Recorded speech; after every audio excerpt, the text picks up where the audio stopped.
Il comitato antidiscarica gliel'aveva chiesto ripetutamente e Maurizio Conte questa volta è andato a vedere di persona lo stato della discarica di Via Prati a Spinea. Chiuso da 10 anni, il sito ha provocato lo smottamento in un paio di punti del canale Cime, che scorre appena a fianco e divide i comuni di Spinea e Mira. L'azienda che lo gestisce è disposta a metterlo in sicurezza, ma chiede anche di poter tornare a conferire i rifiuti, cosa sulla quale non solo i comitati ma anche gli amministratori locali sono assolutamente contrari. L'assessore regionale all'ambiente rassicura: prima di prendere una decisione si attenderanno accertamenti ulteriori.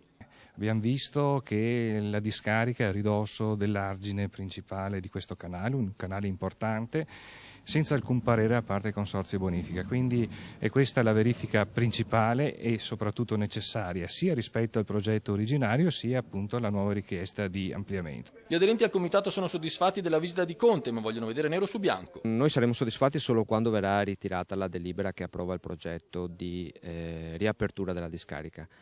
Però siamo abbastanza soddisfatti perché per la prima volta l'assessore regionale vede il sito dove ha approvato il progetto e quindi vede quali sono i rischi dovuti alla riapertura di questa discarica. La soluzione più gettonata dal comitato e dagli amministratori locali è la cosiddetta opzione zero, quella che prevede di non ampliare la discarica e di trarne un utile producendo energia elettrica. In particolare si potrebbe costruire un impianto fotovoltaico su questa discarica, permettendo di recuperare delle risorse per smaltire il percolato che comunque viene prodotto.